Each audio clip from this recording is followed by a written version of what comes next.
শান্তিপ্রিয়। পৃথিবীতে মুসলমানদের চাইতে শান্তিপ্রিয় আর কোনো জাতি নাই, হতে পারে না। আলহামদুলিল্লাহ বলেন।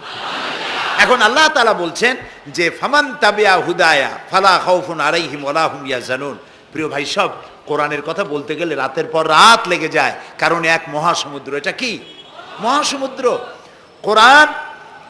এই কোরআন আল্লাহ তাআলা আমাদেরকে শুধু তেলাওয়াত করতে পাঠান নাই। আমাদের অভ্যাস হয়েছে যে খালি তেলাওয়াত করি, মুখস্থ করি। দেখেন না, রমজান মাস শেষ হয়ে গেলে পরে বন্ধু বান্ধব আত্মীয় স্বজন সব এক জায়গায় বসে এক একজন গল্প করে, ভাই আমার পুত্রবধূ 13 খতম, আমার বউ 7 খতম, আমার নাতনি 11 খতম, আর আমি এমনি খতম হয়ে গেছি। প্রিয় ভাই সব, আপনারা বলেন কোরআন শরীফকে এইভাবে শুধু খতম করার জন্য আসছে? আমি কিন্তু আপনাদের কোরআন শরীফ পড়া বা খতম করা নিষেধ করছি না।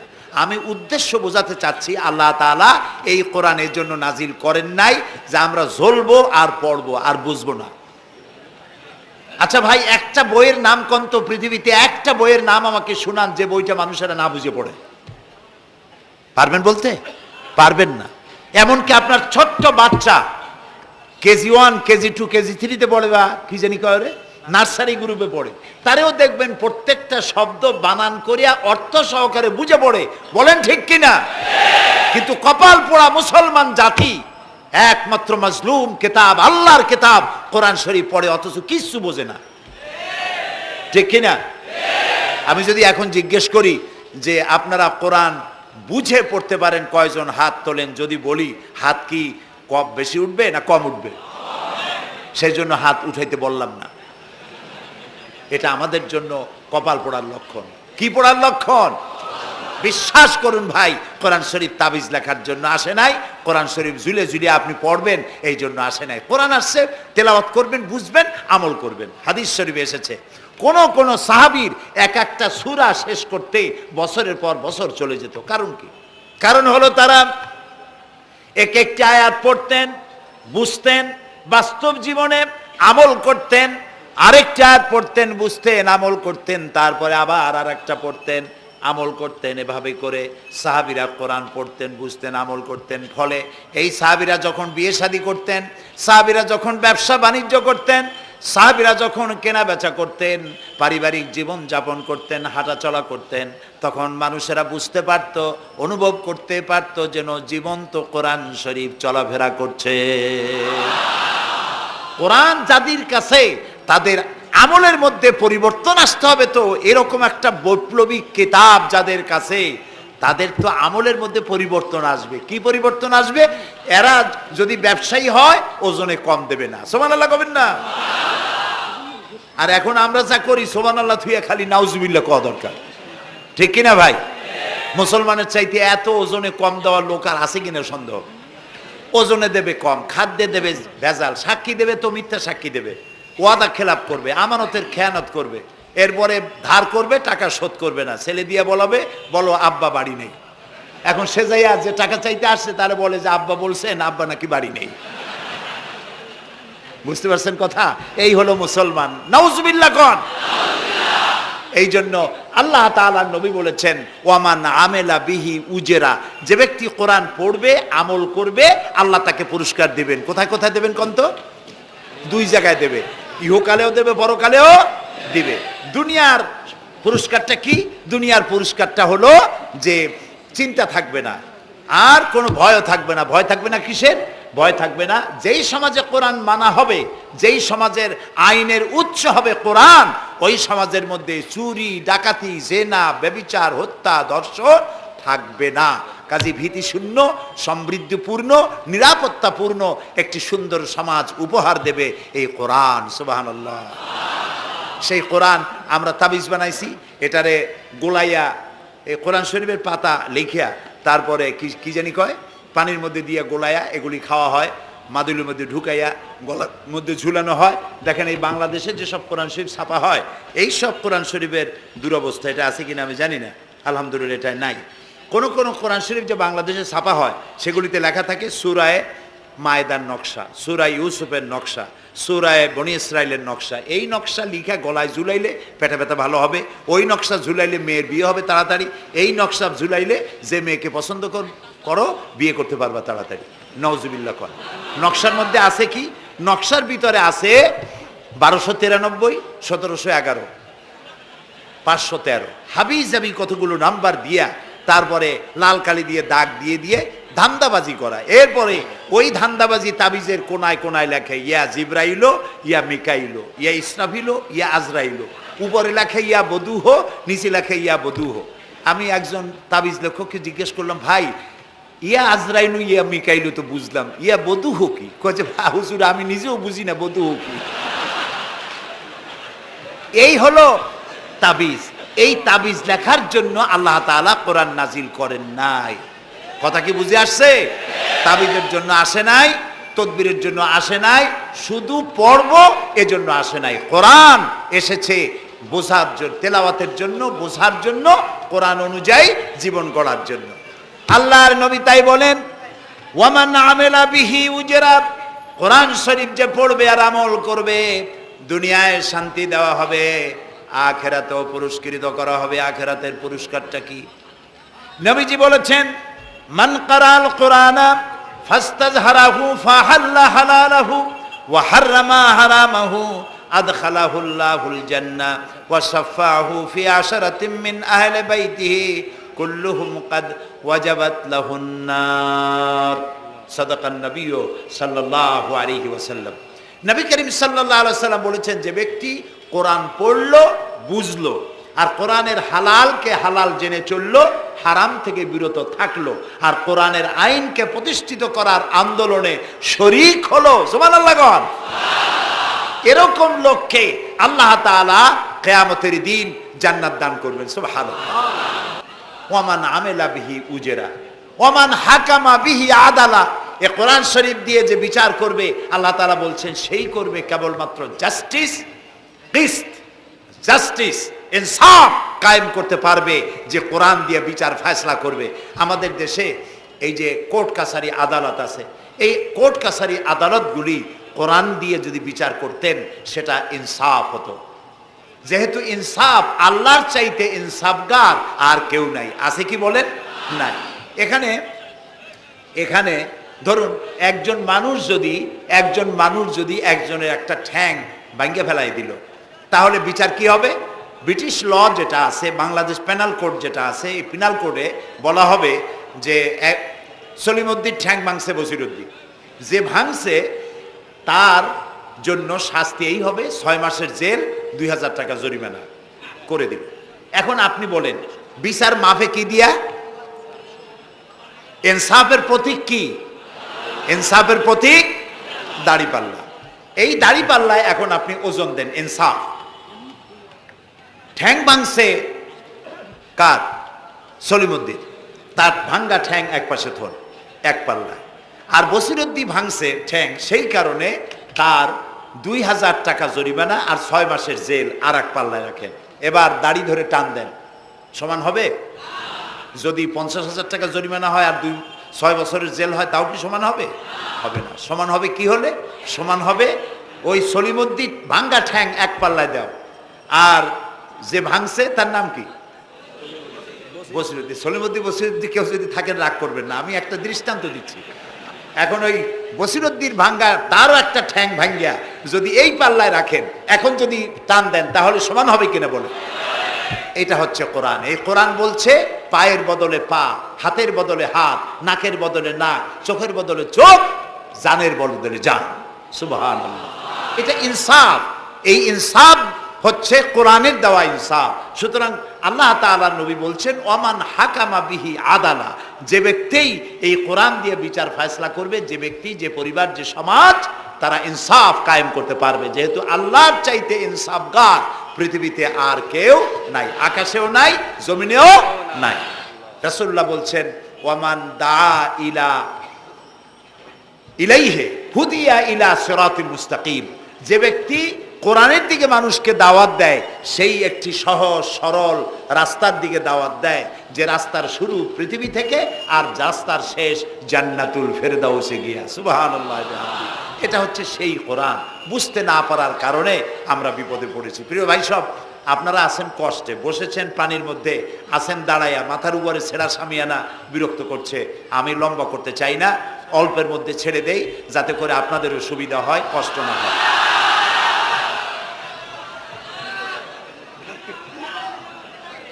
আমি না, তবুও আমি খুব লম্বা করব না, অল্পতে আমরা যাতে বুঝতে পারি এরকম একটু কথা আমি বলতে চাই, একটু বলি, এবং সেইটা বলবো, হ্যাঁ সেইটাই বলবো যেটা আপনারা শুনতে চান, সেইটাই বলবো যেটা শুরু করেছিলেন আমাদের রফিকুল ইসলাম খান ভাই, মহানগরীর সেক্রেটারি জনাব রফিকুল ইসলাম খান। আল্লাহ তাআলা ওনার প্রতি রহম করুন, আমরা বলি আমিন। এবং আমার বক্তৃতার পরে আমরা আমাদের সম্মানিত অ্যাসিস্ট্যান্ট সেক্রেটারি জেনারেলের কিছু কথা আমরা শুনবো ইনশাআল্লাহ। তো আমি ওই আয়াতটা দিয়েই কথা বলি। আল্লাহ তাআলা বলছেন, ইয়া আইয়ুহাল্লাযীনা আমানু হাল আদুল্লুকুম আলা তিজারাতিন তুনজিকুম মিন আযাবিন আলীম تؤمنون بالله ورسوله وتجاهدون في سبيل الله بأموالكم وأنفسكم ذلكم خير لكم إن كنتم تعلمون। হে বিশ্বাসীরা, তোমরা যারা ঈমান এনেছো শোনো, হাল আদুল্লুকুম আলা তিজারাতিন, আমি কি তোমাদেরকে এমন একটি ব্যবসার কথা বলবো না যে ব্যবসায় তোমাদেরকে জাহান্নামের কঠিন শাস্তি থেকে তোমাদেরকে রক্ষা করবে, এমন একটি ব্যবসার কথা বলবো না? তার মানে অবশ্যই এরকম একটা ব্যবসার কথা আমি তোমাদের বলবো যে ব্যবসা তোমাদেরকে জাহান্নামের কঠিন শাস্তি থেকে বাঁচায় দেবে। সুবহানাল্লাহ বলি। জাহান্নাম থেকে বাঁচাবার জন্য ব্যবসা শিখাচ্ছেন কে? আল্লাহ। এবার দেখেন, ব্যবসা এটা করলে লাভও আছে, নোকসানও আছে, ঠিক না? বলেন আছে কিনা? লস অ্যান্ড প্রফিট এর মধ্যে থাকবেই। কিন্তু আল্লাহ রাব্বুল আলামিন বলেন, আমার সঙ্গে যে ব্যবসা করবে ওই ব্যবসাটা হচ্ছে তিজারাতান লান তাবুর। আমার সাথে যে ব্যবসাটা করবা এই ব্যবসায় কোনো নোকসান নাই, শুধু লাভ লাভ আর লাভ। কে বলতেছেন? এরকম একটা ব্যবসা করবেন? আমি জানি আমরা লাভের ব্যাপারে খুব আছি, নোকসানে আমরা কেউ নাই। মানুষ লেখাপড়া জানুক আর না জানুক, লাভ যেখানে সেখানে মানুষ ঝাঁপ দেয় তাড়াতাড়ি। ওই যে বলে না যে এই হিসাব না জানলে কি হবে, কম দিলে টের পায়। আমরা লাভ খুব ভালোই বুঝি, এই জন্য এটা কোরআনও নয় হাদিসও নয়, একটি রূপক কথা। এক ব্যবসায়ী নেকে কিয়ামতের দিন হাজির করা হবে, ফেরেশতা তাকে বলবে যে আল্লাহর বান্দা, তোমার পাপ আর পুণ্য, ন্যাক আর বদ এই দুটি সমান সমান হয়ে গেছে, 50-50, এখন কোন জায়গায় যাবা? কও বেহেশতে যাবা না দোজখে যাবা? ব্যবসায়ী লোকটা কিছু জানে না, সে কয় যে ফেরেশতা ভাই, আমি তো দোজখে চিনি না, বেহেশতেও চিনি না, সারা জীবন ব্যবসা করছি, যে জায়গায় গেলে আমার 2 টাকা লাভ হয় ওইখানে আমার পাঠাবো। তো মানুষ লাভ খুব ভালো বোঝে এবং লাভের দিকে মানুষ ঝোঁকে বেশি। এই জন্য আল্লাহ তাআলা বলছেন, হাল আদুল্লুকুম আলা তিজারাতিন তুনজিকুম মিন আযাবিন আলিম, যেটা লাভ আর লাভ। আমার সাথে ব্যবসা করো, শুধু লাভ হবে। তো এই ব্যবসার মধ্যে পুঁজি হলো 3টা। ব্যবসার মধ্যে পুঁজি কয়টা? 3টা। আল্লাহ রাব্বুল আলামিন বলেন, তুমিনুনা বিল্লাহি ওয়া রাসূলিহি ওয়া তুজাহিদুনা ফি সাবিলিল্লাহ। 3টি পুঁজি। একটি হলো আল্লাহর প্রতি ঈমান, রাসূলের প্রতি ঈমান এবং আল্লাহর রাস্তায় জিহাদ করা, মাল দিয়া জান দিয়া। এই কয়টা হলো? 3টা। চলুন এই 3টি কথার ব্যাখ্যা করে তারপরে মোনাজাত করব সংক্ষেপে, যেন আমরা আল্লাহর সাথে ব্যবসাটা শুরু করতে পারি আজকে থেকেই। আল্লাহ যেন তৌফিক দেন, বলেন আমিন। 1 নম্বর হচ্ছে তুমিনুনা বিল্লাহ, আল্লাহর প্রতি বিশ্বাস, আল্লাহর প্রতি ঈমান। বলেন আল্লাহর প্রতি ঈমান। এখন আপনারা বলবেন যে এটা তো কোনো নতুন কথা হলো না, আল্লাহর প্রতি ঈমান আনছি, যদি ঈমানই না থাকতো তাহলে কি বৃষ্টির মধ্যে এই পানির মধ্যে আমরা কি বসে থাকতাম? 100% সত্য কথা। ঈমান না থাকলে কেউ আসতেন না, আর এই পানির মধ্যে, ঝড়ের মধ্যে বাঁশ ভাঙ্গে মাথায় পড়তে পারে এই ঝুঁকি নিয়ে বসতেন না, ঠিক কিনা ভাই? আমরা সবাই ঈমানদার। তবে আল্লাহর উপর ঈমান আনতে হলে 4টি শর্ত লাগে। কয়টি শর্ত? 4টি শর্ত ফুলফিল করলে আল্লাহর উপর ঈমান এনেছি বলে প্রমাণিত হবে, নইলে আল্লাহ আছে একথা নুরা পাগলাও বলছে। নুরা পাগলার বলা আর আপনার আমার বলা এটা তো এক হওয়ার কথা না, ঠিক কিনা বলে? তা আল্লাহর উপর ঈমান আনতে হলে শর্ত কয়টা? 4টা। এক নম্বরের শর্ত হলো আল্লাহর জাত সম্পর্কে স্বীকার করে নেওয়া, আল্লাহর অস্তিত্ব, আল্লাহ আছেন এটা মেনে নেওয়া। তো আল্লাহ আছেন এ ব্যাপারে আমাদের কোনো দ্বিমত নাই, ঠিক না? এবং কোরআনে কারিমের ছোট্ট একটি সূরায় আল্লাহ তাআলা তার নিজের জাত সম্পর্কে এভাবে বলেছেন, কুল হুয়াল্লাহু আহাদ। আমরা জানি না এই সূরা? পড়েন, কুল হুয়াল্লাহু আহাদ আল্লাহুস সামাদ লাম ইয়ালিদ ওয়া লাম ইউলাদ ওয়া লাম ইয়াকুন লাহু কুফুয়ান আহাদ। আল্লাহ তাআলা বলেন, বলো হে নবী আপনি বলুন, আল্লাহ এক এবং একক, তিনি কারো মুখাপেক্ষী নন, তিনি কাউকে জন্ম দেন নাই, তাকেও কেউ জন্ম দেয় নাই। দুনিয়া এই আকাশে এবং জমিনে তার সমকক্ষ কেউ নাই। তিনি এক, তিনি একক, তিনি ছিলেন, তিনি আছেন এবং তিনি থাকবেন। লাইসা কামিসলিহি শাইউন, তার মতো কেউ নাই। তবে প্রশ্ন ওঠে আল্লাহ আছেন কোথায়? এরকম একটা প্রশ্ন করা যেতে পারে, আল্লাহ কোথায় আছেন? বলতে পারবেন কোথায় আছে? এটি নিয়ে বিভ্রান্তি আছে মানুষের মধ্যে। কেউ বলেন আল্লাহ সদা সর্বত্র বিরাজিত, সব জায়গায় তিনি আছেন। এই কথাটি সত্য নয়। আল্লাহর যদি সব জায়গায় থাকা লাগে তাহলে পৃথিবীর মধ্যে ভালো জায়গাও আছে, খারাপ জায়গাও আছে। আছে না খারাপ জায়গা? আমি সেসব জায়গার নাম নিলাম না, আপনারা বুঝে নেন। তাহলে আল্লাহ সব জায়গায় থাকলে এই কথা যদি সত্য হয় তাহলে এটি অত্যন্ত বেয়াদবিমূলক কথা, এ কথা ঠিক না। আল্লাহ আছেন কোথায়? আল্লাহ নিজেই বলছেন তিনি কোথায় আছেন। কোরআনে কারিমে রব্বুল আলামিন তিনি কোথায় আছেন একথা তিনি নিজেই বলে দিয়েছেন, আর রহমানু আলাল আরশিস তাওয়া। আল্লাহ তাআলা আরশের উপরে আছেন, সুবহানাল্লাহি ওয়া বিহামদিহি। এবং প্রত্যেক রাত্রে তিনি শেষ রাত্রে প্রথম আকাশে আসেন, নবী করিম সাল্লাল্লাহু আলাইহি সাল্লাম বলেছেন। প্রিয় ভাই সব, তো আল্লাহ তাআলা সদা সর্বত্র বিরাজমান যে কথাটা বলা হয় এটা আক্ষরিক অর্থে ওরকম না, এটা ব্যাখ্যা সাপেক্ষে কথা। আল্লাহ সদা সর্বত্র সব জায়গা সম্পর্কে ওয়াকিফাল, তিনি সব জানেন, সব দেখেন। তিনি সামিউন, তিনি বাসিরুন, তিনি দেখতে পান, তিনি শুনতে পান। আপনার আমার দেখার মধ্যে কোনো বাধা, প্রাচীর, অবস্ট্রাকশন কিছু একটা থাকতেই পারে। আল্লাহর দেখার মধ্যে কোনো বাধা নাই। অন্ধকার রাতেও দেখেন, কুয়াশাচ্ছন্ন হলেও দেখেন, মেঘের মধ্যেও দেখেন, তার দেখায় কোনো বাধা নাই, তার শোনায় কোনো বাধা নাই। এমনকি মহাসাগরের অতল তলদেশে ছোট্ট পাথরের গায়ে লাগানো একটি ছোট্ট পোকা, যাকে মাইক্রোস্কোপ যন্ত্র ছাড়া দেখা যায় না, এমন ছোট্ট সূক্ষ্ম একটি পোকাও যদি, ক্ষুদ্র একটি পোকাও যদি পেটের জ্বালায় অথবা ক্ষুধার জ্বালায় চিৎকার মারে, কেউ শুনতে পায় না। আরশের মালিক আল্লাহ রব্বুল আলামিন তা শুনতে পান। এ হচ্ছে আল্লাহ, তিনি সব শুনতে পান, সব দেখতে পান। তার জাত সম্পর্কে স্বীকার করে নেওয়া, মেনে নেওয়া, তিনি আছেন, তার শক্তি সহকারে তাকে মানা। আমরা যে কোনো জিনিস বিশ্বাস করি তার শক্তি সহকারে বিশ্বাস করি। বাতাসকে বিশ্বাস করি, প্রচণ্ড বেগে বয়ে গেলে আমাদের মাথার উপরে যা আছে ভেঙে চুরে সব শেষ করি ভালো, এভাবে বিশ্বাস করি। পানিকে বিশ্বাস করি, সে চুবায়ে মারতে পারে, ডুবায়ে মারতে পারে। পানির চুবানো ভিজানো এ শক্তি পানির আছে। আমরা আগুনকে বিশ্বাস করি, জ্বালিয়ে পুড়িয়ে ছাই করে দিতে পারে, এভাবে আগুনের শক্তি সহকারে বিশ্বাস করি। সাপকে বিশ্বাস করি, বাঘকে বিশ্বাস করি, দংশন করলে, থাবা মারলে কাম সারা। পয়জনকে বিশ্বাস করি, খাইলে পরে মরে যেতে পারি, শক্তি সহকারে বিশ্বাস করি, ঠিক না? এখন আল্লাহরে বিশ্বাস করি, এই কথা শুধু বললেই হবে না, আল্লাহকে বিশ্বাস করতে হবে তার গুণ সহকারে। সেই জন্য 4টি শর্তের 1 নম্বর শর্ত হলো আল্লাহর অস্তিত্বকে মানা। 2 নম্বরের শর্ত হচ্ছে আল্লাহর গুণাবলীকে স্বীকার করা, মেনে নেওয়া। আল্লাহর গুণাবলী কি? কোরআন শরীফে আল্লাহর অনেকগুলি নাম আছে। আল্লাহ এ হচ্ছে ইসমে জাত। আল্লাহ এটা কি?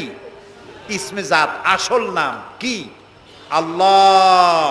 বলেন সবাই আল্লাহ। ন কিন্তু আল্লাহ এটা অশুদ্ধ, বলার সময় মুখটা গোল হয়ে যাবে। আল্লাহ বলেন সবাই আল্লাহ।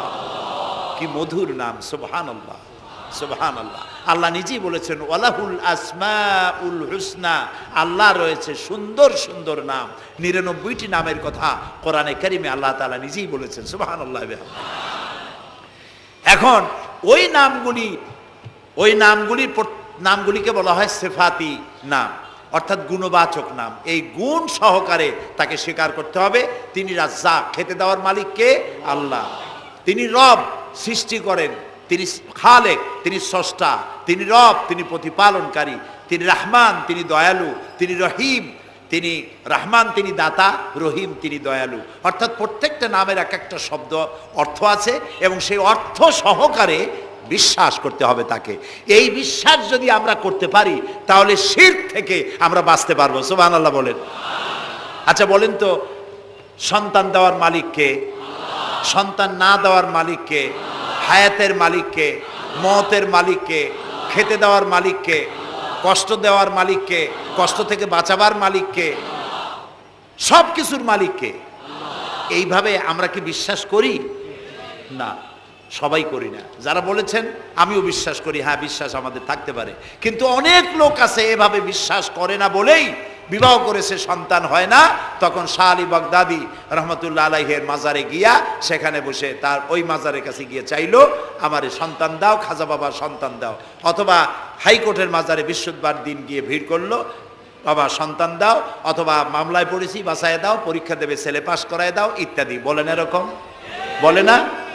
জায়েজ নাই, একদম জায়েজ নাই। কাকে বলতে হবে? আল্লাহর নবী বলেছেন ওয়াইদা সাআলতা ফাসআলিল্লাহ, কিছু বলতে চাইলে আল্লাহরে বলো। ওয়াইজা সাআলতা ফাসআলিল ফাস ওয়াইজা ইসতাআনতা ফাসতাইন বিল্লাহ, সাহায্য যদি চাও আল্লাহর কাছে সাহায্য চাও। আমরা সূরা ফাতিহার ভিতরে প্রত্যেক নামাজের প্রতি রাকাতেই বলি ইয়্যাকা না'বুদু ওয়া ইয়্যাকা নাস্তাঈন। আল্লাহ তাআলা একমাত্র তোমার ইবাদত করি আর একমাত্র তোমারই কাছে সাহায্য কামনা করি। হযরত ইব্রাহিম আলাইহিস সালাম আমাদের জাতির পিতা। একটু আগে আমরা বলছি না সবাই, ইব্রাহিম আলাইহিস সালামকে আগুনে, এটারে এদিক ফিরে দিল কে? ইব্রাহিম আলাইহিস সালামকে আগুনে যখন ফেলে দেওয়া হচ্ছিল তখন হযরত জিবরাইল এসে বলছিলেন আমার কাছে সাহায্য চাও ইব্রাহিম, আমি তোমারে আগুন দিয়ে বাঁচায় দেব। এই যে ইব্রাহিম আলাইহিস সালামের কাছে তাকে সাহায্য দেওয়ার জন্য বলা হলো, এটা কি ঘোরাঘুরি করে? এ মাইকের হর্ন ঘুরান কেন? যেমন ছিল ওই দিকে দিয়ে দেন, আমারে শোনায় তো লাভ নাই। প্রিয় ভাই সব, ইব্রাহিম আলাইহিস সালামকে জিবরাইল বললেন আমার কাছে সাহায্য চাও।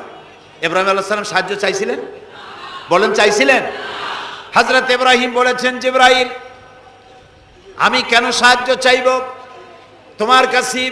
আমি তো এমন কোন অন্ধ আল্লাহর ইবাদত করি না যিনি তার নিজের চোখে তার গোলামের দুঃখ দুর্দশা দেখতে পান না। আল্লাহ কি দেখছেন না যে আমি বিপদে পড়ছি? আমি তোমার কাছে কেন সাহায্য চাইবো? আমি আগুনে পড়লে যদি আল্লাহ খুশি হন তাহলে আমি তো এভাবে হাজারবার পড়তে রাজি আছি আমার আল্লাহকে খুশি করার জন্য। এটা হলো আল্লাহর প্রতি বিশ্বাস এবং আল্লাহর কাছে চাওয়া। চাইতে হবে কার কাছে? আমি বিপদে পড়ছি বলবো কারে? আমি অশান্তিতে আছি বলবো কারে? আমার অভাব আছে বলবো কারে? সর্বাবস্থায় আল্লাহকে বলতে হবে। দেখুন আমাদের জাতির পিতা ইব্রাহিম আলাইহিস সালামের কথা এ কোরআন শরীফে আল্লাহ তাআলা বলে দিয়েছেন। তিনি কি বলেছেন? হযরত ইব্রাহিম বলেছেন আল্লাযী হুয়া ইউতঈমুনি ওয়া ইয়াসকিন, আমি যখন ক্ষুধার্ত হই আল্লাহ আমারে খাওয়ান, আমি যখন তৃষ্ণার্ত হই আল্লাহ আমারে পান করান। ওয়া ইযা মারিতু ফাহুয়া ইয়াশফিন, আমি যখন অসুস্থ হই আল্লাহ আমারে রোগ মুক্ত করেন। সুবহানাল্লাহ। আইয়ুব আলাইহিস সালাম 18 বছর রোগ ভোগ করলেন, কষ্ট পাইলেন, তিনি সাহায্য কার কাছে চাইছিলেন? ইউনূস আলাইহিস সালামের মতো বিপদে এই পৃথিবীর কোন মানুষ এত বড় বিপদে পড়ে নাই। মাছে তারে গিলে ফেলল, পানির অতল তলদেশে মাছ চলে গেল, মাছের পেটে দরজা নাই, জানালা নাই, ভেন্টিলেটর নাই, মাথা গলাইয়া কোন রকম বাইর হবে এমন কোনো পথ নাই, বাঁচার কোনো উপায় নাই। হযরত ইউনূস আলাইহিস সালাম যখন মাছের পেটের ভিতরে এই বিরাট বিপদে পড়ে গেলেন, হযরত ইউনূস আলাইহিস সালাম সাহায্য কার কাছে চেয়েছিলেন বলুন? তিনি পড়লেন। আল্লাহ তাআলা তার ঘটনা কোরআন শরীফের মধ্যে এভাবে বর্ণনা করেছেন, ওয়াজান্নুন ইয যাহাবা মুগাদিবান ফাযান্না আন লান নাকদিরা আলাইহি ফানাদা ফিয যুলুমাতি আন লা ইলাহা ইল্লা আনতা সুবহানাকা ইন্নী কুনতু মিনাজ জালিমিন। আল্লাহ শোনাচ্ছেন, ও পৃথিবীর মানুষেরা শোনো, ইউনূসকে যখন মাছে গিলে ফেললো, সে তখন ত্রিবিধ ফানাদা ফি যুলুমাত জমায় কাসির, ত্রিবিধ অন্ধকারের ভেতর থেকে তিনি চিৎকার মারলেন। রাতের অন্ধকার, মাছের পেটের অন্ধকার, পানির অন্ধকার, এই ত্রিবিধ অন্ধকারের মধ্য থেকে ইউনূস আলাইহিস সালাম চিৎকার মারলেন, লা ইলাহা ইল্লা আনতা, আয় আল্লাহ তুমি ছাড়া কোনো ইলাহা নাই, সুবহানাকা আমি তোমার প্রশংসা করছি, আয় আল্লাহ তাআলা আমি আমার নফসের উপরে জুলম করেছি, আমার উপরে আমি জুলম করেছি। আল্লাহ তাআলা এই চিৎকার শুনেছেন? হযরত ইউনূস আলাইহিস সালাম মাছের পেটের ভিতরে বসে যেই চিৎকার মেরেছিলেন কেউ শুনতে পায় নাই, পানির ভিতরে কেউ শোনে নাই, জমিনে কেউ শোনে নাই, অন্তরিক্ষেও কেউ শুনতে পায় নাই। আল্লাহ রাব্বুল আলামিন বলেন, আমি আরশের মালিক, ইউনূসের চিৎকার আমি শুনেছি, শুধু শুনি নাই, জবাবও দিয়ে দিয়েছি। ফাস্তাজাবনা লাহু ওয়া নাজ্জাইনাহু মিনাল গাম্মি ওয়া কাযালিকা নুনজিল মুমিনিন। আমি ইউনূসের ডাকের সাড়া দিয়া দিলাম, বিপদ থেকে বাঁচাই দিলাম। মাছের পেটের ভিতরে যন্ত্রণা শুরু হয়ে গেল, মাছ দেখলো বমি না করলে আর বাঁচবো না, এমন অবস্থা মাছের হয়ে গেল। মাছ পেটের ব্যথার জ্বালায় বেসে উঠলো, কেনারায় চলে গেল। ইউনূস আলাইহিস সালামকে বমি করে ফেলে দিল, মাছও বাঁচলো, ইউনূস আলাইহিস সালামও বাঁচলেন। আল্লাহ তাআলা বলেন, শুধু ইউনূস রে নয়, ওয়া কাযালিকা নুজিল মুমিনিন, আমার মুমিন বান্দারা যদি বিপদে পড়ে, এরকম বিপদে যদি পড়ে যায় আর আমারে যদি ডাকে, আমি আল্লাহ রব্বুল আলামিন এই বিপদ থেকে যত বড় বিপদ হোক আমি আল্লাহ বাঁচায়ে দেব। তা আল্লাহ বিপদ থেকে বাঁচাবেন, আর আমি মুসলমান বিপদে পড়েছি, মাজারে গিয়া চাইলাম, নাউযুবিল্লাহ। বিশ্বাস করুন ভাই, বিশ্বাস করুন, কবরের ভিতরে যিনি শুয়ে আছেন, যত বড় পীর হোক, যত বড় খাজা বাবা হোক, আপনাকে সাহায্য তিনি করতে পারবেন না, পারবেন না, পারবেন না। একটু কমন সেন্সের কাছে অ্যাপিল করি, সাধারণ বিবেকের কাছে আপনাদের, যারা এই যে দেখুন হযরত শাহজালাল রহমতুল্লাহ আলাইহি সিলেটে শুয়ে আছেন, বলুন তো তার মাতৃভাষা কি? আরবি। তিনি ইয়েমেন থেকে এসেছিলেন। বাগেরহাটে শুয়ে আছেন হযরতে খান জাহান আলী রহমতুল্লাহ আলাইহি, তার মাতৃভাষা ছিল আরবি। হযরতে খাজা মঈনুদ্দিন চিশতি রহমতুল্লাহ আলাইহি শুয়ে আছেন আজমিরে, তার মাতৃভাষা আরবি। আমরা বাংলাদেশ থেকে, এই দেশ থেকে কোনো লোক গেল সিলেটে, গেল বাগেরহাটে অথবা বাগদাদে চলে গেল, এইসব বড় বড় আল্লাহর ওলিদের মাজারে গিয়ে বাংলা ভাষায় বলল, বাবা আমি তো বিপদে পড়ে আসছি, নির্বাচনে দাঁড়াইছি, আমি যেন জিততে পারি। অথবা দেখেন না, মাজার দিয়ে শুরু করে সবাই। অথবা যায় বলল যে আমার বিয়ে করেছি 15 বছর, বাচ্চা হয় না, আমার একটা বাচ্চা। অথবা মামলায় পড়েছি, আমার একটু জিতায় দাও, ব্যবসা করি, এত টাকা লস দিতে দিতে শেষ হয়ে গেছি। বাবা আপনি বললেন কোন ভাষায়? শাহজালাল খুব বুঝলেন, বড় পীর সাহেব খুব বুঝছেন। তাহলে আপনার 1 নম্বর ফায়ার মিস হয়ে গেল, মিস ফায়ার। আচ্ছা, 2 নম্বর কথা হলো, যার কাছে আপনি চাইলেন তিনি ওখানে ঘুমন্ত আছেন না চেতনা আছেন, এ ব্যাপারে আপনার কোনো গ্যারান্টি আছে, নিশ্চয়তা আছে? আপনি যখন দোয়া করতেছিলেন তখন উনি চেতনা না ঘুমে? যদি ঘুমায় থাকেন তাহলে 2 নম্বর মিস ফায়ার। আপনি যা চিল্লাইলেন উনি কিছুই শুনল না।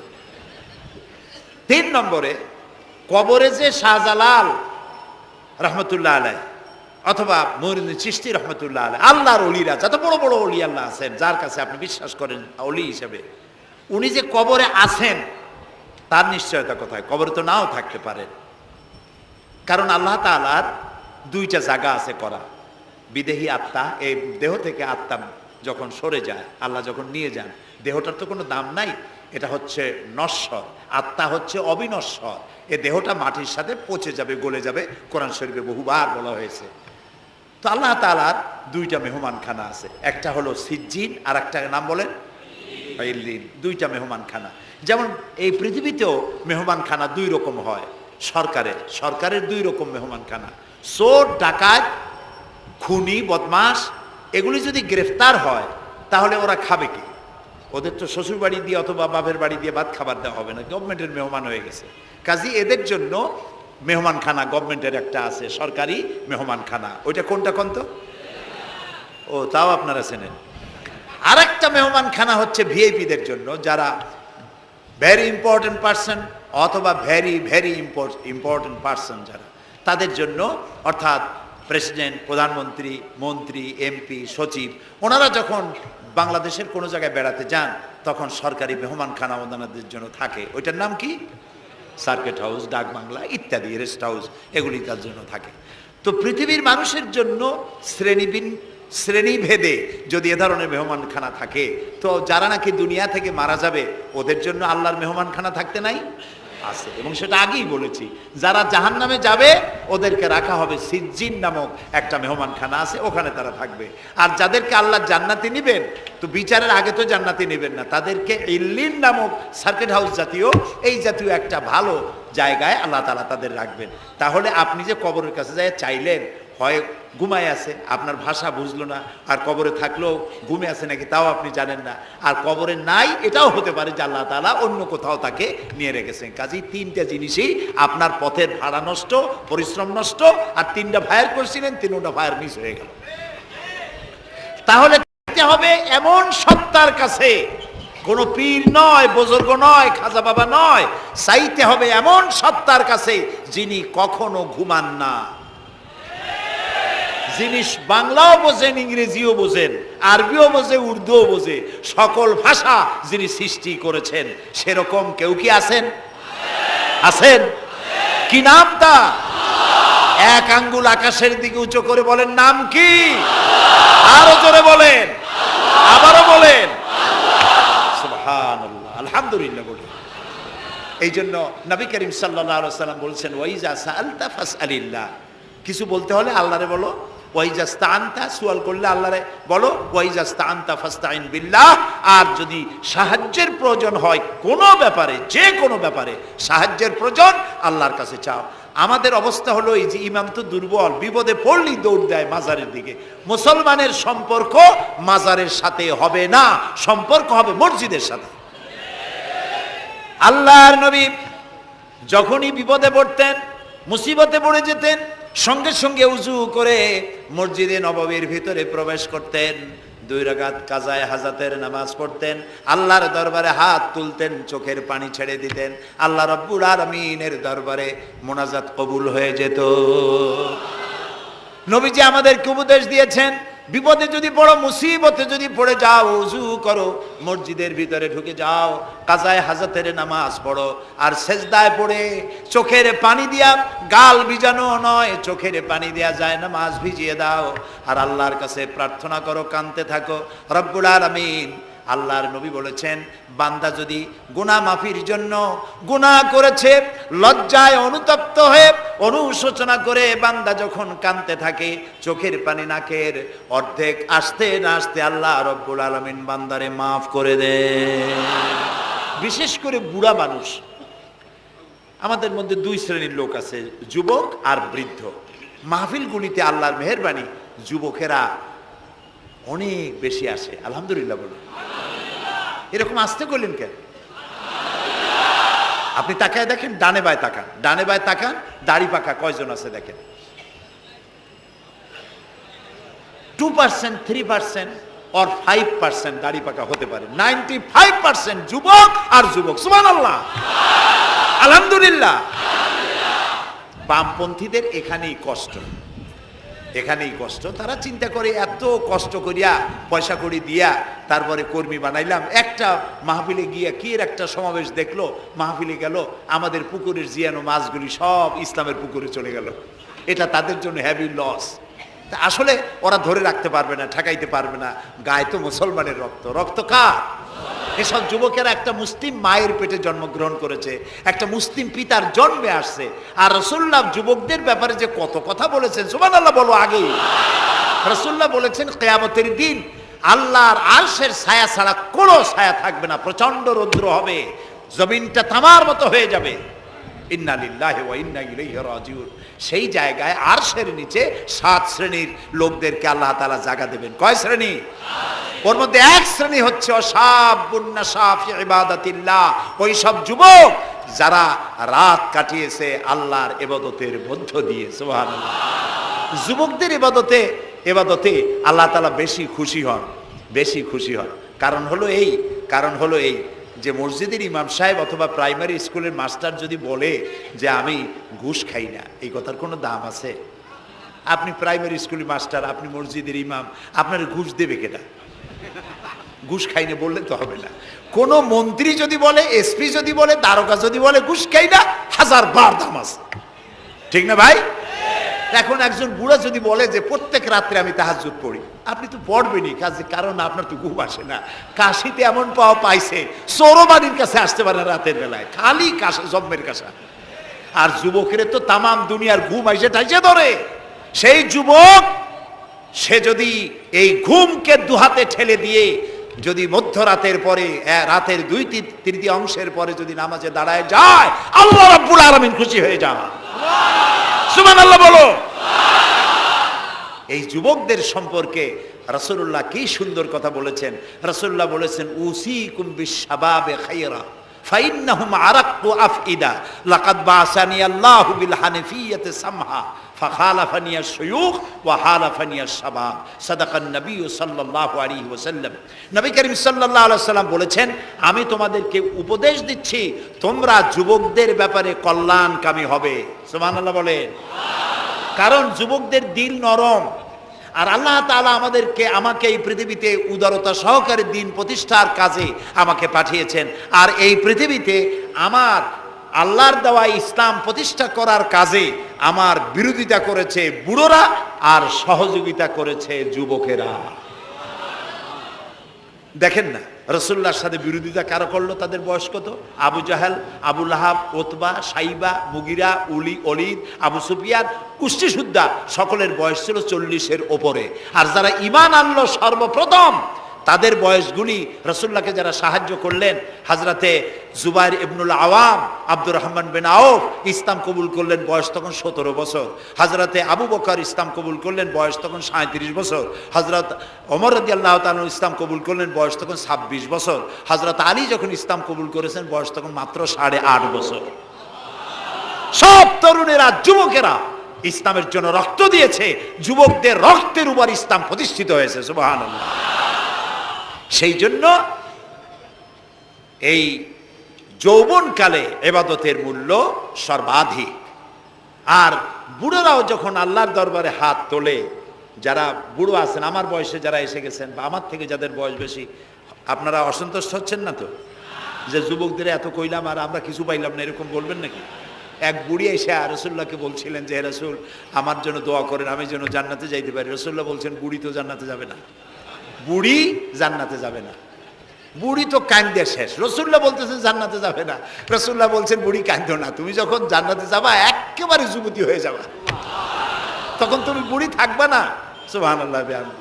সুতরাং বুড়ো মানুষের মন খারাপ করার কারণ নাই, ওই যৌবন কালটা আমরা সবাই পার করে এসেছি। সুবহানাল্লাহ। সেটা যদি ভালো কাজে করে থাকি আল্লাহর কাছে পুরস্কার পাবো, আর যদি অন্যায় করে থাকি সেজন্য আল্লাহর কাছে বিনীতভাবে ক্ষমা চাই। আল্লাহ আমাদের মাফ করুন, বলি আমিন, সবাই বলি আমিন। যুবক ভাইয়েরা, আর বৃদ্ধদেরকে এখন আরেকটি কথা বলতে চাই, সেটা হলো বুড়োরা যদি আল্লাহর কাছে যখন হাত তোলে, আল্লাহ তাআলা বলেছেন, হে রাসূল, ইসলামের মধ্যে থেকে যে চুল দাড়ি পাকাইছে, ইসলামের মধ্যে থেকে দাড়ি চুল পাকায় ফেলেছে, এই অবস্থায় আমার কাছে যদি হাত তোলে আর কাঁদতে থাকে, এই বুড়োটারে আমি খালি হাতে ফেরত দিতে আমার শরম করে। আমি কেমনে বুড়োটারে খালি হাতে ফিরাই? একবার হযরত ওমর রাদিয়াল্লাহু তাআলা আনহু নবী করিম সাল্লাল্লাহু আলাইহি ওয়াসাল্লামের ঘরে প্রবেশ করে দেখছেন তিনি কাঁদছেন। হযরত ওমর জিজ্ঞেস করলেন, ইয়া রাসূলুল্লাহ, আপনি কাঁদছেন কেন? তিনি বললেন, এইমাত্র জিবরিল এসেছিল, জিবরিল এসে আমারে বলে গেল যে আপনার উম্মতের মধ্যে যেই সব লোক ইসলামের মধ্যে থেকে দাড়ি চুল পাকিয়েছে, কিয়ামতের দিন আল্লাহ তাআলা ওই সব বুড়া বুড়িদেরকে শাস্তি দিতে লজ্জাবোধ করবেন। হযরত ওমর বলেন, ইয়া রাসূলুল্লাহ, এ তো আপনার উম্মতের জন্য শুভ সংবাদ, আপনি কাঁদেন কেন? আল্লাহর নবী বলেন, হে ওমর, আমার কান্নার কারণ ভিন্ন। আমার কান্নার কারণ হচ্ছে আমার লজ্জা করে, আমার লজ্জার অনুভূতিতে আঘাত লাগে এই ব্যাপারে যখন আমি চিন্তা করি যে আল্লাহ রাব্বুল আলামিন যেই বুড়াদেরকে কিয়ামতের দিন শাস্তি দিতে লজ্জা বোধ করবেন, সেই বৃদ্ধ মানুষগুলো আল্লাহর সাথে নাফরমানি করতে লজ্জা বোধ করে না। এই জন্য এই দুঃখে, এই লজ্জায় আমি কান্দি। বয়সের একটা সীমা থাকা উচিত যে আপনি কোন পর্যন্ত পাপ করবেন। বুড়া হয়ে গেছে, তারপরে মদ খায়, তারপরে জেনা, ব্যভিচার, শয়তানি, বদমাশি, এগুলি কি? দাড়ি চুল পাকা এগুলি কি? এগুলি আগে পাকতো না কারো। পৃথিবীতে সর্বপ্রথম দাড়ি আর চুল পেকেছে হযরত ইব্রাহিম আলাইহিস সালামের। এর আগে কারো দাড়ি চুল পাকে নাই। ইব্রাহিম আলাইহিস সালাম প্রশ্ন করলেন আল্লাহর কাছে যে আল্লাহ তাআলা, এটা কি হলো আমার? আল্লাহ তাআলা বললেন, এটা হচ্ছে ওয়াকার, এটা মর্যাদা, তোমার সম্মানকে বাড়িয়ে দেওয়া হলো। তো দাড়ি চুল পাকলে সম্মান বাড়ে। এই দাড়ি চুল পাকলো, এগুলি সিগন্যাল, সংকেত। দাড়ি পাকছে, সংকেত দেওয়া হলো তুমি কিন্তু বয়সের প্রান্তে এসেছো। চোখে কম দেখো, আর একটা সিগন্যাল, মৌতের আর একটা সিগন্যাল। খাইয়া হজম করতে পারো না, আর একটা সিগন্যাল। তুমি ঘুমাইতে পারো না, রাতের বেলা ঘুম আসে না, আর একটা সিগন্যাল। দাঁড়াতে পারো না, কোমর ব্যথা করে, আর একটা সিগন্যাল। একটার পর একটা সিগন্যাল আসতেছে, 1 নম্বর, 2 নম্বর, ডেঞ্জার সিগন্যাল নাম্বার 10। তারপরে হুঁশ হয় না মানুষের। নাউযুবিল্লাহি মিন যালিক। আল্লাহ তাআলা আমাদের হুঁশে আসার তৌফিক দান করুন, আমরা বলি আমিন। প্রিয় ভাই সব, খুব লম্বা করা যাবে না। 2 নম্বরে বলছিলাম আল্লাহর গুণাবলীর উপরে বিশ্বাস। 3 নম্বরে আল্লাহর কুদরত, আল্লাহর ক্ষমতায় বিশ্বাস। আল্লাহরে বিশ্বাস করি, এই কথার দাম নাই। দাম হবে 4টা শর্ত পূরণ করলে। কয়টা শর্ত? 3 নম্বরে আল্লাহর ক্ষমতা। 3 নম্বরে কি? আল্লাহর ক্ষমতা কি? আল্লাহর ক্ষমতা হচ্ছে রাতকে দিন বানান, দিনকে রাত বানান, জীবিতকে মৃত্যু করেন, মৃত্যুর ভিতর থেকে জীবন দান করেন, সাগরকে নগর বানান, নগরকে সাগর বানান।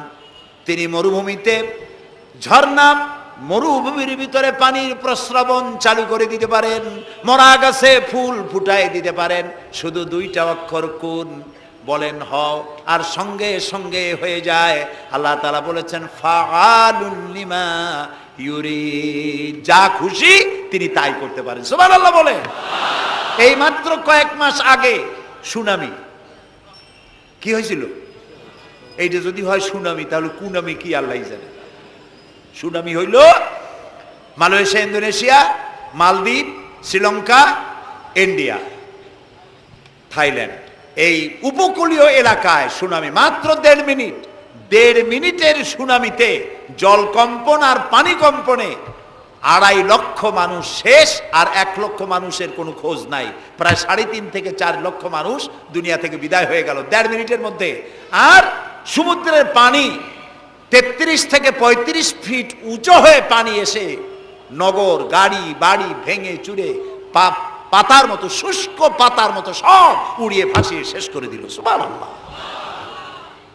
আবহাওয়াবিদরা বলেছেন, বিজ্ঞানীরা বলেছেন, এটা নাকি ভারত মহাসাগরের অতল তলদেশে যেখানে মাটি, ওই মাটিরও কয়েক কিলোমিটার নিচে ফাটল ধরেছে। সেই ফাটল ধরে কি দিকে করিয়া জমিনে কম্পন লাগলো, পানিতেও কম্পন লাগলো। আমাদের এই যে ঢাকায় সকালবেলায় যারা মর্নিং ওয়াক যারা করেন, রমনা লেকের পাশ দিয়ে হাঁটতেছে, হঠাৎ পিছনে পানি মারছে, দেখে যে সকলের পিছনে পানি মারে কে?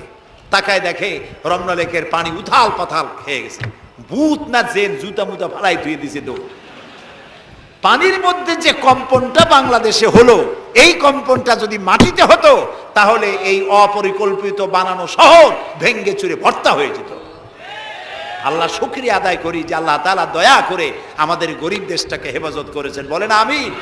আল্লাহ তাআলা, আমরা পাপী, আমরা 1000 বার স্বীকার করি আমরা পাপী, আমরা গুনাহগার, আমরা অপদার্থ, আমরা অযোগ্য তোমার বান্দা হওয়ার। তুমি এই গরিব মুসলমানদের এই দেশটাকে দয়া করে আসমান এবং জমিনি সব বালা ও মুসিবত থেকে হেফাজত করো আল্লাহ তাআলা। প্রিয় ভাই সব, আল্লাহ তাআলার ক্ষমতাকে বিশ্বাস করতে হবে। আর 4 নম্বরে আল্লাহর হুকুম এবং আহকামকে মানতে হবে, আল্লাহর আদেশ আর নিষেধ মানতে হবে। তা না হলে মুসলমান হওয়া যাবে না। যা যা আদেশ করেছে, যদি প্রশ্ন করা হয় মুসলমান কারে বলে, তাহলে আমি এক লাইনে বুঝাই দিই মুসলমান কারে বলে। ব্যাখ্যা দেওয়া যাবে সারা রাত, কিন্তু ব্যাখ্যা দেওয়ার জরুরত নাই, এক লাইনে বুঝাই দিই মুসলমান কারে বলে। মুসলমান সেই ব্যক্তি এই কোরআনের মধ্যে আল্লাহ যা যা আদেশ করেছেন সব মানে, আর যা যা নিষেধ করেছেন তার থেকে বিরত থাকে। রাসূলুল্লাহ যা যা আদেশ করেছেন তা মানে, যা যা নিষেধ করেছেন তার থেকে বিরত থাকে। যে ব্যক্তি এটা করে তার নাম মুসলমান। বুঝে আসছে? তার নাম কি? মুসলমান। এই যে কি বলে, আমেরিকায় গত জুমার দিন এক মহিলা ইমামতি করলো মসজিদে, একজন কইল সুবহানাল্লাহ। এটা সুবহানাল্লাহ কোর কথা, নাউজুবিল্লাহ বলে।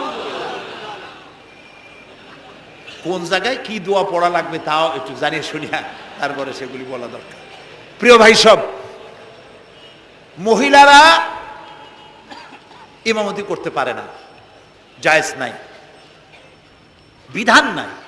কোরআন হচ্ছে কমপ্লিট, নতুন করে কোনো কথা বান্দার জন্য বলার কোনো দরকার নাই, সব আল্লাহ বলে দিয়েছেন। সুবহানাল্লাহ কোন আল্লাহ তাআলা এই কোরআনের মধ্যে বলেছেন, আল ইয়াউমা আকমালতু লাকুম দীনাকুম ওয়া আতমামতু আলাইকুম নি'মাতি ওয়া রাদিতু লাকুমুল ইসলাম দীনা। আমি আজ এই ইসলামকে একটি পূর্ণাঙ্গ জীবন ব্যবস্থা হিসেবে কমপ্লিট করে দিলাম এবং এটার উপর আমি সন্তুষ্ট হলাম। কে বলেছেন? আল্লাহ তাআলা বলেছেন এটা কমপ্লিট, নতুন করে কিছু দরকার নাই।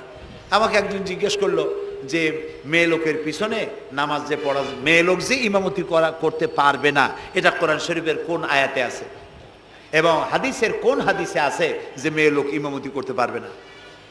তা আমি বললাম যে আগে আমার এই কথার জবাব দেন, আপনারটা জবাব পরে দিই। আমার কথার জবাব আগে দেন। মাগরিবের নামাজ কয় রাকাত পড়ি ফরজ? 3 রাকাত। 4 রাকাত পড়া যাবে না, এটা কোরআন শরীফের কোন আয়াতে আছে, কোন হাদিসে আছে? ফজরের নামাজ ফরজ কয় রাকাত?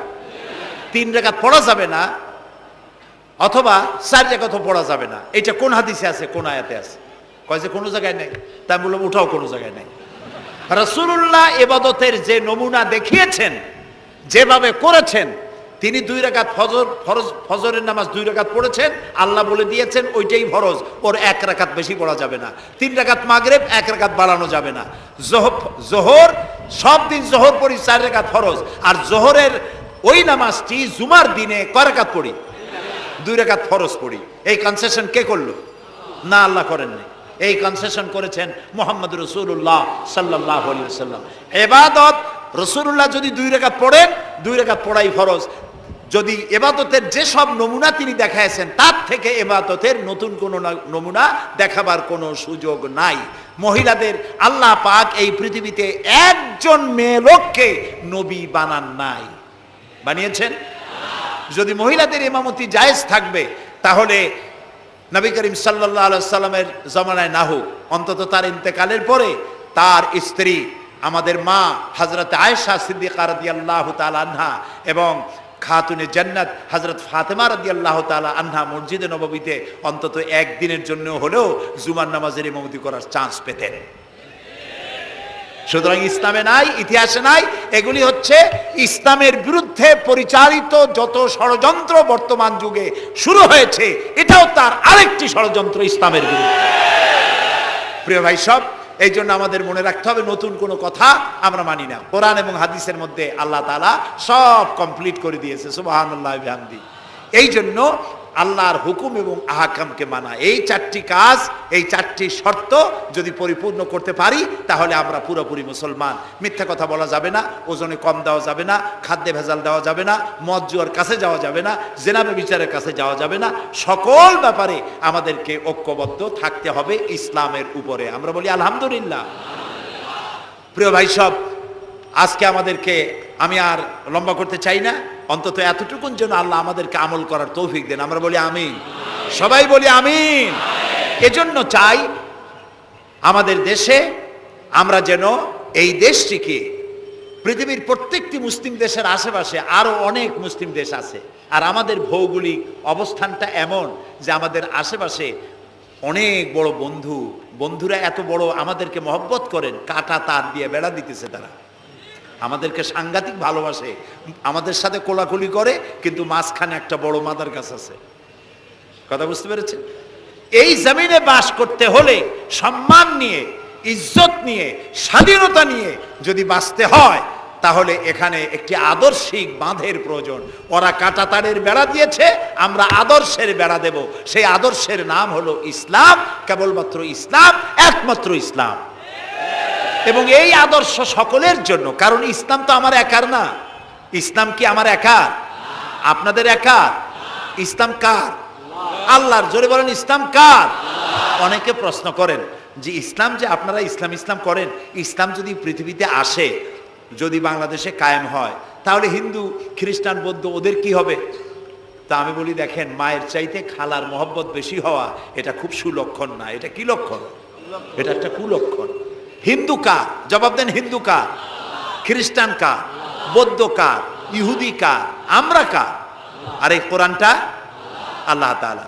কই যে তা ঠিক, কিন্তু কোরআন তো 1400 বছরের পুরানা। এই পুরানা জিনিস দিয়া এই বিজ্ঞানের যুগে এটা চলবে কেমনে? কেমনে আমরা একসাথে থাকবো? বলি, ভাই, সূর্যটা কতদিনের পুরাতন কন্ত দেখি? কয় তা তো কোটি কোটি বছরের পুরানা। তো কোটি কোটি বছরের পুরানা সূর্য আগের মতো তাপ দেয় না ঠান্ডা ঠান্ডা ভিজে ভিজে লাগে? কয় যে না, তাপ দেয় তো ঠিক মতো। তো তাপ যদি ঠিক মতো দেয়, সেই তাপ কি শুধু মুসলমানে পায় না হিন্দুরাও পায়? ডাবের পানি যখন আমরা খাই, মুসলমানের মুখে মিষ্টি লাগে, আর হিন্দুরা যখন ডাব খায় তিতের চোটে গাল কানের কাছে যায় না? সবাই সমানভাবে পায়, বলেন? তাহলে কোটি কোটি বছরের পুরানা সূর্য জাতি, ধর্ম, দল, মত নির্বিশেষে বিশ্বব্যাপী যদি তার কল্যাণময়িতা, যদি তার কল্যাণ করতে পারে, তাপ দিতে পারে, আলো দিতে পারে সমভাবে, তাহলে মাত্র 1500 বছর আগের সূর্যের তুলনায় একেবারেই টাটকা কোরআন শরীফ। মাত্র 1500 বছর আগে এই কোরআন শরীফ দিয়ে যদি আইন তৈরি হয়, তাহলে হিন্দুর কোনো অসুবিধা হওয়ার কথা? খ্রিস্টানের, মেয়ে লোকের, পুরুষের, কারো কোনো অসুবিধা হবে? হতে পারি না, যেহেতু এই কথাগুলি কার? আল্লাহ তাআলার কথা। দেখুন, কোরআন যদি মানা হয়, যেখানে মানবেন সেখানে শান্তি, যেখানে মানবেন না সেখানে অশান্তি। আল্লাহ তাআলা এই কোরআন বোঝার তৌফিক আমাদেরকে দান করুন। আমরা বলি আমিন। কোরআন এইভাবে এই সামান্য সময় বোঝানো সম্ভব না। সেই জন্য আমি আপনাদেরকে উপদেশ দেওয়ার মতো আমি এরকম ধৃষ্টতা দেখাবো না। আমি পরামর্শ দিতে চাই আপনাদেরকে, যে সেটা হচ্ছে কোরআন বোঝার জন্য তাফসীর পড়বেন। কি পড়বেন কন্ত? যেই তাফসীরটা পড়লে পরে ইসলাম বুঝবেন, নিজেকে বুঝবেন, নিজের দায়িত্বের অনুভূতি বুঝবেন, সেই তাফসীরটার নাম তাফহিমুল কোরআন। বলেন তো নামটা কি? আর একবার বলেন। 19 খণ্ডে সমাপ্ত। এটি নামটা যদিও আরবি, এটি বাংলায় অনুবাদ করা হয়েছে। বাংলা আমার মায়ের ভাষা, আলহামদুলিল্লাহ কোন। বাংলা ভাষার জন্য আমরা গর্বিত, আলহামদুলিল্লাহ কোন। আর ভাষার স্রষ্টা পৃথিবীর কোনো মানুষ নয়, ভাষার স্রষ্টা কে? আল্লাহ চুজ করেছেন আমাদেরকে বাংলা ভাষার জন্য, তাই আমরা বাংলা ভাষী। আর বাংলা আমার প্রিয় ভাষা, আমার মায়ের ভাষায়, আমার বাপের ভাষায়, এই বাংলা ভাষায় কোরআন শরীফে অনেক তাফসিরের বাংলা হয়ে গেছে, আলহামদুলিল্লাহ। এবং হাদিস, এমন কোন হাদিস নাই যার বাংলা হয় নাই। এমন কোন ইসলামী সাহিত্য যা মুসলমানদের জন্য প্রয়োজন, তার সবগুলি বাংলা ভাষায় ছাপা হয়ে গেছে, আলহামদুলিল্লাহ। কিন্তু আমাদের একটু কপাল খারাপ, এখানে বিমল মিত্রের কড়ি দিয়ে কিনলাম এত বড় বই, এগুলো পড়তে মাথায় যন্ত্রণা হয় না। শরতের রচনা বলি, রবীন্দ্রের রচনা বলি, বঙ্কিমের রচনা বলি, পড়তে মাথায় যন্ত্রণা হয় না। বড় বড় নাম করা নাট্যকারদের লেখা এই সেই হাবিজাবি কত বইপত্র, সব পড়তে পারে, কিন্তু কোরআন শরীফের একটা তর্জমা, একটা আয়াত, 2টা আয়াত পড়ার মতো ধৈর্য আমাদের নাই। প্রিয় ভাই সব, যারা পড়ে না তারা পৃথিবী গড়তে পারে না, যারা পড়ে তারাই গড়ে। আপনি চিন্তা করে দেখেছেন, গত 100 বছরের ভিতরে এই মুসলমানেরা পৃথিবীকে কিছু উপহার দিতে পেরেছে আবিষ্কার করে। আপনার পকেটে যে মোবাইল, আমার পকেটে যে মোবাইল, এটা আমাদের আবিষ্কার করা না? কম্পিউটার আমাদের আবিষ্কার করা না? কিন্তু যখন আমরা পড়তাম তখন আমরা আবিষ্কারও করতাম। এক সময় ঘড়িটা আমরা আবিষ্কার করেছি। আপনার আমার হাতে যে ঘড়ি, এই ঘড়ি আবিষ্কার করেছে মুসলমানেরা। কম্পাস আবিষ্কার করেছে মুসলমান। অ্যালজাবরা, ম্যাথামেটিক্স, জিওমেট্রি আবিষ্কার করেছে মুসলমানরা। এই সার্জারি, শল্য চিকিৎসা আবিষ্কার করেছে মুসলমানেরা। অনেক বন্দুক, কামান আবিষ্কার করেছে মুসলমানেরা। যারা যখন তারা পড়তো তখন তারা দেশ গড়ত, পৃথিবী তাদের পায়ের উপরে চুমা খাইতো। এখন লেখাপড়া নাই, অন্যের বানানোটা সেইটা গ্রহণ করি। যদি পড়তাম তাহলে নিজেকেও করতে পারতাম, পৃথিবীকেও কিছু দিতে পারতাম। এই জন্য কোরআন শরীফের মধ্যে আল্লাহ তাআলা প্রথম রসুলের কাছে যে আয়াত নাজিল করেছেন সেটা নামাজ না, রোজা না, হজ না, জাকাত না, প্রথম যে কথা বলেছেন সেটা ছিল ইকরা বিস্মি রাব্বিকাল্লাযী খালাক। পড়ো পড়ো, রিড অ্যান্ড রিড। তুমি তোমার প্রভুর নামে, তোমার আল্লাহর নামে পড়ো। আল্লাহ প্রথম কি বলেছেন? পড়ো। সেই পড়ার কাছে আমরা নাই। আমরা কি ওয়াদা করতে পারবো যে এখন থেকে আমরা পড়বো? পারবো ওয়াদা করতে? এই পৃথিবীকে যদি কিছু দিতে চাই, আমার নিজের পরিবার যদি গড়তে চাই, সমাজ এবং রাষ্ট্র বিনির্মাণে যদি কোনো অবদান রাখতে চাই, পড়ার কোনো বিকল্প নাই। আসুন আমরা সবাই মিলে পড়ি, ইসলামের বইপত্র পড়ি, সাহিত্যের কোনো অভাব নাই। ইসলামী সাহিত্যের বিশাল ভান্ডার খুলে দেওয়া হয়েছে বাংলাদেশে। আলহামদুলিল্লাহ কর, জোরে আলহামদুলিল্লাহ কর। তাফহিমুল কোরআন কোথায় আছে খুঁজে বের করতে হবে। মাত্র 1000 টাকা হাদিয়া, মাত্র 1000 টাকা। পানের দোকানেও এখন তাদের পুঁজি অনেক বেশি। আলহামদুলিল্লাহ, আমার দেশের মানুষের ইনকাম বাড়ছে। আলহামদুলিল্লাহ কর। এইরকম আলহামদুলিল্লাহ কোন আসতে পয়সা বাড়লো আপনাদের? কোন আলহামদুলিল্লাহ। মানুষের না শুকুরিটা বেশি। দেখেন রোজার মাসে কাঁচামরিচের দাম একটু বেড়ে গেল, দেখছেন না শুকুরি, তখন কি চিল্লা পাল্লা শুরু হয়ে গেল। কাঁচামরিচ 180 টাকা, এই দেশে থাকবো না। লোকেরা বলেছে আপনারা যান না কেন? আচ্ছা, বেগুন হইছে 80 টাকা কেজি, বেগুন 80 টাকা। তো রোজার মাস বেগুন 80 টাকা, বেগুনি খাইতে পারে না। বাংলাদেশের মানুষ তো উদ্ভাবনী ক্ষমতা আছে। পত্রিকায় দেখলাম যে পেঁপেনি বানাইছে তারা, পেঁপে কাইটিয়া তাতে বেসন লাগাইয়া বেগুনি আর বানাইতে পারে নাই, পেঁপেনি বানাইছে। তো দেখলাম যে নোবেল, এই ভাজা পোড়ার উপরে যদি নোবেল পুরস্কারের কোনো ব্যবস্থা থাকতো তাহলে বাংলাদেশ নোবেল পুরস্কার পাইতো পেঁপেনি বানাইয়া। বেগুন হয়েছে 80 টাকা, সেই জন্য ঝগড়াঝাটি এক শেষ। কাঁচামরিচ 120 টাকা, সেজন্য একেবারে চিল্লায় শেষ। কিন্তু মূলা যখন 3 টাকা, গরুতেও খায় না, এত মূলা হইলো, এত কপি হইলো, সেজন্য আল্লাহ শুকরিয়া নাই, শুকরিয়া আদায় করে না। মানুষকে আল্লাহ শুকর আদায় করতে হবে। এই দেশ আমাদের, এটা মার্চ মাস, এই দেশে এই মাসেই দেশ স্বাধীন হয়েছিল। সেই স্বাধীনতার জন্য যারা জীবন দিয়েছিলেন তাদের জন্য আমরা মোনাজাতে দোয়া করব, এবং এই স্বাধীনতা, সার্বভৌমত্ব কিয়ামত পর্যন্ত আল্লাহ যেন এই দেশে টিকিয়ে রাখেন, সেজন্য আল্লাহর কাছে আমাদেরকে দোয়া করতে হবে। স্বাধীনতার কত দাম এটা বুঝতেছে আজ প্যালেস্টাইনের ফিলিস্তিনি মুসলমানেরা, বুঝতে পারছে কাশ্মীরের মুসলমানেরা, বুঝতে পারতেছে চেচনিয়া বসনিয়ার মুসলমানেরা। আমরা যেন, আমাদেরকে আল্লাহ তাআলা যেন কিয়ামত পর্যন্ত এই স্বাধীনতার মর্যাদা দেওয়ার তৌফিক আমাদেরকে যেন দেন, আমরা বলি আমিন। প্রিয় ভাই সব, সেই জন্য বলছিলাম পড়তে হবে, বইপত্র কিনবেন, মাত্র 1000 টাকা হাদিয়া। তাফহিমুল কোরআন প্রথম খণ্ডকে যদি একসাথে সব না কিনতে পারেন, অন্তত 1 খণ্ড, 2 খণ্ড, 3 খণ্ড কিনে হলেও পড়বেন। আর 5 ওয়াক্ত নামাজকে সঠিকভাবে আদায় করবেন। যেভাবে ওয়াজ শুনতে আসছেন, তাফসীর শুনতে আসছেন, এইভাবে মসজিদে গিয়ে বা জামাত নামাজ আদায় করবেন। নামাজ পড়লে কপাল খুলবে। কপাল হলো সৌভাগ্যের প্রতীক, আর নাক হলো মর্যাদার প্রতীক। মানুষে বলে না যে ভাই আমার কপাল পুড়ছে, কপালে কি আগুন লাগছিল? পুড়লো কেন? কপাল পুড়ছে মানে ভাগ্য নষ্ট হয়েছে। আবার বলে ভাই আমার নাক কাটা গেছে, তো নাক কাটছে কি দিয়ে? ছুরি দিয়ে না কেচি দিয়ে? নাক কাটা গেছে মানে কি? মানে হলো ছেলে আর মেয়ে এমন কাম করছে, বেইজ্জত হয়ে গেছে, আমার নাক কাটা গেছে। তাহলে বোঝা গেল নাক হলো মর্যাদার প্রতীক, আর কপাল হলো মর্যাদার প্রতীক। সৌভাগ্যের প্রতীক কপাল, আর মর্যাদার প্রতীক হলো নাক। এই নাক আর কপাল দিয়ে কেউ যদি তার ভাগ্য সুপ্রসন্ন করতে চায়, মর্যাদা যদি বৃদ্ধি করতে চায়, দৈনিক 5 বার এই কপাল আর নাক দিয়ে আল্লাহর দরবারে সেজদায় পড়ে যাও। আল্লাহ রাব্বুল আলামিনকে যত সেজদা দিবে আল্লাহ তত খুশি হয়ে যাবে। নামাজ, নামাজ রাসূলুল্লাহ বলেছেন মান তারাকা সালাতান মুতাআম্মিদান ফাকাদ কাফারা, ইচ্ছা করে যে নামাজ ছেড়ে দেবে কাফের হয়ে যাবে। কথা বুঝে আসছে ভাই? রাসূলের হাদিস, কাফের হয়ে যাবে। নামাজ না পড়লে মুসলমান বলে দাবি করার হক তার নাই। 5 ওয়াক্ত নামাজ সঠিকভাবে আদায় করতে হবে। নামাজ জীবনে আর ছাড়বো না, এই ওয়াদা করা যাবে? যারা পারবেন কেবলমাত্র তারাই 2 হাত উঁচু করেন, বলেন ইয়া আল্লাহ তোমার পবিত্র নামে শপথ করি, কসম করি, যতদিন পর্যন্ত মালাকুল মউত আমার মাথার কাছে না আসতেছে ততদিন পর্যন্ত ফরজ নামাজ, ফরজ রোজা আর ছেড়ে দেব না, আর ছাড়বো না, আর ছাড়বো না।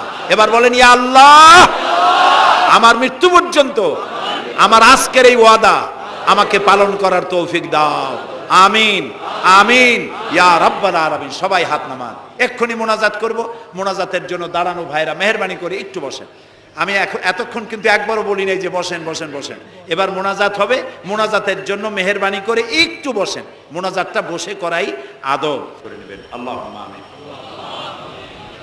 ربنا ظلمنا أنفسنا وإن لم تغفر لنا وترحمنا لنكونن من الخاسرين سبحانك اللهم وبحمدك نستغفرك ونتوب إليك হায় আল্লাহ তাআলা, হাজার হাজার মুসলমান নরনারী বৃষ্টি এবং ঝড়ো হাওয়াকে উপেক্ষা করে তোমার বান্দা বান্দিরা দীর্ঘক্ষণ ধরে তোমার দ্বীনের কথা শুনেছেন। আল্লাহ তাআলা মেহেরবানি করে আমাদের তামাম জিন্দেগির গুনাহ খাতাকে মাফ করে দাও রব্বুল আলামিন। আমাদের মধ্য থেকে যাদের মা বাপ দুনিয়া থেকে জনমের মতো বিদায় হয়ে গেছে, আল্লাহ তাআলা তাদের কবরগুলিকে জান্নাতের টুকরায় পরিণত করে দাও। রব্বির হামহুমা কামা রব্বায়ানি সগীরা। সবাই পড়েন রব্বির হামহুমা কামা রব্বায়ানি সগীরা।